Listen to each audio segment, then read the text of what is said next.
9.3 gram of pure aniline is treated with bromine water at room temperature to give a white precipitate of the product P. The mass of product P obtained is 26.4 gram. The percentage yield is. अब इसमें देखिए, सबसे पहले तो आपको reaction पता होनी चाहिए कि जब एनिलिन रिएक्ट करता है आपका ब्रोमीन वाटर के साथ, ठीक है, जब ब्रोमीन वाटर के साथ आपका एनिलिन रिएक्ट कर रहा है तो आपका क्या बनेगा, 2,4,6 ट्राई ब्रोमो एनिलिन। ठीक है, आप अगर मेरी एनिलिन की वीडियोस देखेंगे इस बार की भी, अप्रैल 2024 की भी, उसमें रिसेंट मैंने आपको बताए हुए भी हैं कि किस केस में ऑर्थो या पैरा बनता है और किस केस में आपके ट्राई ब्रोमो बनता है। तो जब भी ब्रोमीन वाटर दे दिया जाएगा तो उस केस में आपके ट्राई ब्रोमो एनिलिन ही बनेगा, यानी 2,4,6 ट्राई ब्रोमो एनिलिन। ये तो हो गया आपका अमाइन से रिलेटेड पार्ट।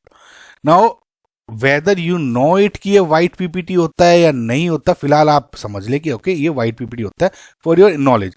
लेकिन अगर आपको पता भी नहीं था तो इससे इंफॉर्मेशन से कोई मतलब नहीं, क्योंकि हमें पता है ब्रोमीन के साथ, वाटर के साथ रिएक्शन करने पे यही बनेगा। ओके, सो ये हो गया आपका व्हाइट पीपीटी।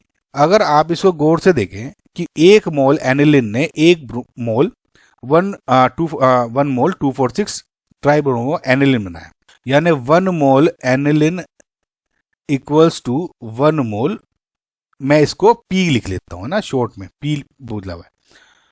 इसका मतलब 1 मोल का मतलब क्या है, इसका देखिए, जो आप इसका मॉलिक्यूलर मास निकालेंगे 93 ग्राम निकलेगा। कैसे देखिए, C6H5NH2 ऐसे करके निकाल लो, 12 into 6 plus 5 into 1 plus nitrogen का 14 इंटू 1 प्लस 2 इंटू 1, इस तरह से।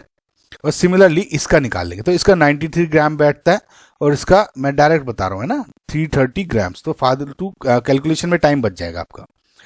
तो 1 mole aniline equals to 1 mole P product बन रहा है। इसका मतलब 93 ग्राम एनिलिन, ग्राम पर मोल ऑब्वियसली, है ना, तो पर मोल की बात ही हो रही है। तो 93 ग्राम में आपका बन गया 330 ग्राम, आपका बन गया ये पी।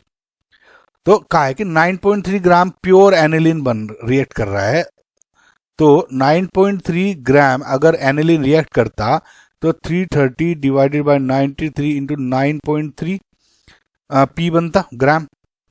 ओके, और ये बनता है 33 ग्राम्स। नाउ आइडियली तो 33 ग्राम्स प्रोड्यूस होना चाहिए था, लेकिन बना क्या, 26.4।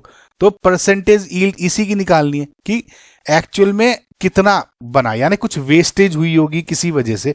इन ideal conditions 33 gram should have been produced, है ना, P should have been produced, लेकिन बना कितना, 26.4। तो इसकी यील्ड बना ली। सो इसका मतलब यील्ड कैसे निकालोगे, कितना बना 26.4 ग्राम्स, कितना बनना चाहिए था, यानी 33 ग्राम्स। स्टूडेंट्स इसमें ज्यादा कंफ्यूज होते हैं कि यील्ड कैसे निकालें, तो आपको ऐसे निकालनी है, मल्टीप्लाई बाय 100 कर दो तो ये बन जाएगा 80%। समझ में? तो जो फाइनल आंसर इज 80।